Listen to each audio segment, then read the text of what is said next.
What is good, y'all? It is Zach, and I'm back with another Call of Duty video. Today we're going to be talking about the Black Ops Cold War beta. I want to talk about the weapons, the good and the bad, how I feel like most players should be using these weapons, subjectively of course, and the best loadouts, perk-wise, equipment-wise, and attachment-wise. Let's get into it. The first topic that I want to get into today is the SMGs. I feel like the SMGs, as most people know, are very versatile on smaller maps and definitely not good on maps such as Satellite, where you just have a bunch of open land. Unless you're camping on those hills near the crashed aircraft, I feel like that might be the only potential possibility that you really have to get some kills, but overall, I would never use an SMG on this map. Speaking of attachments, I really don't think there's many prominent attachments that really stand out when I use SMGs in this game, especially with the MP5. I feel like there's a lot of problems with the reticles specifically, because every time I use an SMG that has a reticle on it, the recoil I have, even with grips and stocks, etc., it's hell. You can't shoot anybody. Everyone you're just jerking around, no weird stuff. The gun just doesn't stay put. There's so much recoil, vertical and horizontal, that it's just better off using the iron sights overall.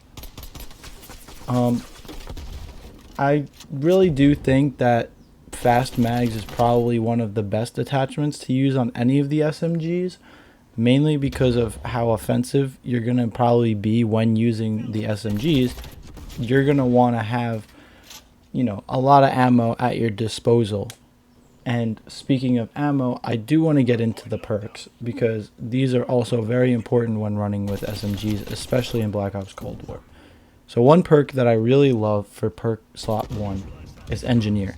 If you're rushing objectives and you need to take a flag, or you're defending a flag, whether it be control, domination, etc., you're going to want to use Engineer in order to see enemy equipment such as field mics, proximity mines, etc., because these are going to be very critical in taking down on your journey to either capturing a flag or defending the flag. For perk slot 2, like we said with the ammo, Scavenger. Everyone loves Scavenger, great perk, and with these SMGs you're going to need it. As you guys can see in the clips here with my AK, you get a lot of ammo when it comes to the ARs, and I really don't see a necessity, I guess, for Scavenger when you're using ARs, but when you're using an SMG, I find myself going on like a 9 or 10 kill streak, and I'm out of ammo. I have nothing I can do. So if you run fast mags, especially, you're going to be running out of ammo very quickly.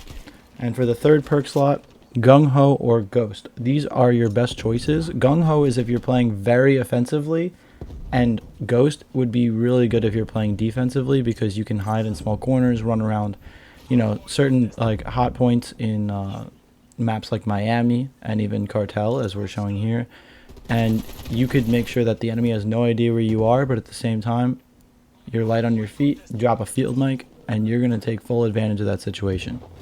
Alright, next up, hopping right into the assault rifles. Pretty fucking powerful.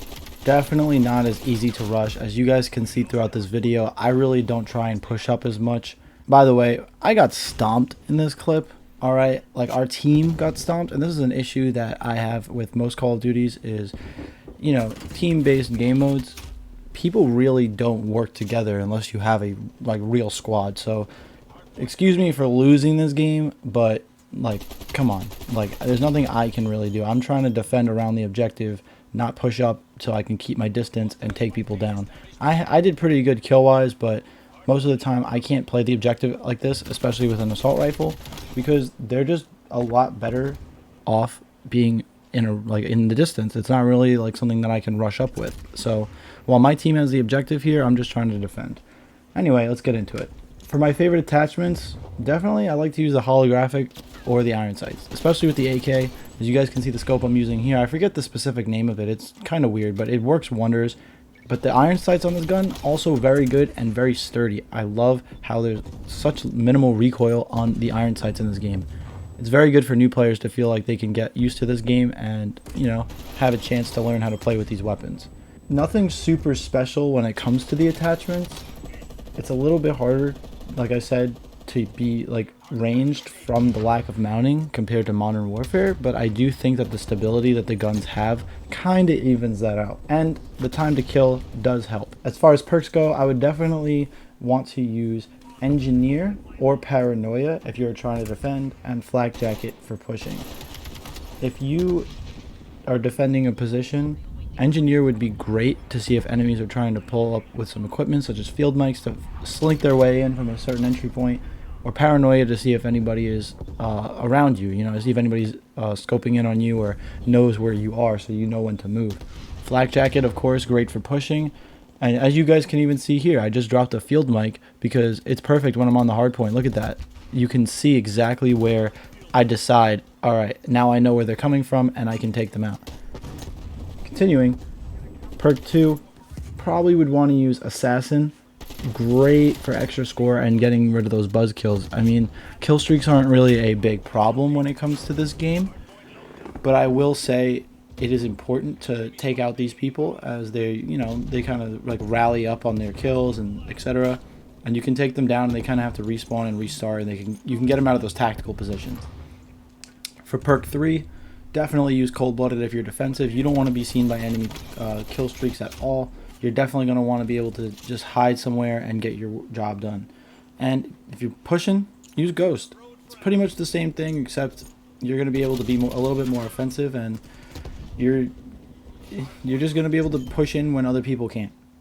Gung Ho probably won't cut it as much as it would for SMGs, because you already have like a slow reload speed anyway, so you would think, oh, why don't I make this better with Gung Ho? But from the position that you're going to end up playing in, you're probably not going to need that reload speed or like the sprinting while reloading attribute that comes from Gung Ho.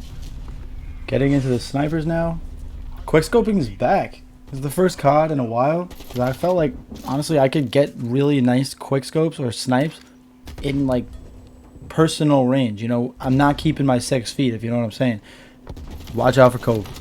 Anyway, the hit markers are very tiring, although, like the quick scopes themselves, and my stutter, the quick scopes themselves feel good, but it also sucks when you get those hit markers. I've had so many times where I've hit people way above the chest, even like the shoulder area or like right in the heart, to be honest, and I do like 87% damage, and I think that's complete BS. I think those should be confirmed kills. There's no way that even in a real life scenario anybody could live from a sniper shot right to the chest. They're done, out of the game. So I do think they need to fix this. I wish I was able to experience the snipers in the alpha or the first beta, but you know what? It's the way the cookie crumbles. I think they need to be fixed. Getting into the actual attachments, however, I do want to say that I prefer to use the iron sights. Again, just like the SMGs, I'm not really a big fan of the customizable options for the snipers right now. The only things that I like are some of the ones towards the end that kind of resemble ACOG scopes. They're pretty nice, but even then, they don't really get the job done. You could just use the iron sight for most of these snipers, and you'll probably do better than you would if you put on a reticle or some sort of sight. I would definitely say to add in a bipod grip as well if you're trying to have some long range snipes, specifically on satellite. Again, there's many spots where people love to just camp up with snipers and go at it on each other, so if you're one of those people, make sure you put on a bipod. Oh yeah, and by the way, I lied, I win this game. Perks, Paranoia, perfect to know when people are looking at you or know where you are. Move locations, find a new camping spot. Perk 2, not really many to benefit from here. I would use Tracker because it can help the team, so if you find somebody, it'll pull up on the minimap for them. Could help, but overall, none of these really do too much for anybody. Perk 3, Cold-Blooded, 100%. You can hide from thermal scopes and kill streaks, especially, again, like satellite, you're going to be outside, there's no real cover. You're going to want something like that. You're not going to want somebody with a thermal AK to see you from across the map and take you down. You're going to want to stay concealed. So, definitely worth using Cold-Blooded. Finally, I want to get into the shotguns. They're pretty hit or miss for me. I didn't really get a ton of time to play with them, however. I did pick up a few, and I do enjoy them. I think that the playstyle is very similar to the SMGs, in which you have close combat. You're going to need a good reload speed and great recoil control.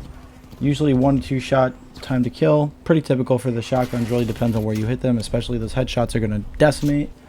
And yeah, you're really just going to want to focus on that bullet spread, recoil, and reload speed. So for perks, again, similar setup to the SMGs. Use Engineer or Paranoia. If you're pushing really hard, use Flak Jacket. Assassin is always great, and Cold-Blooded for defensive, and Ghost for offensive.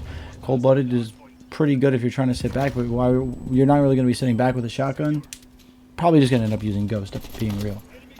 Getting into the last topic, I want to talk about the wild cards and the field upgrades. So for the wild cards, I personally prefer to use Danger Close. You get an extra piece of lethal and tactical equipment, and you have additional ammo, which is great if you want to replace something like Scavenger. All of the wild cards are insanely strong though, so use what makes you feel the most comfortable.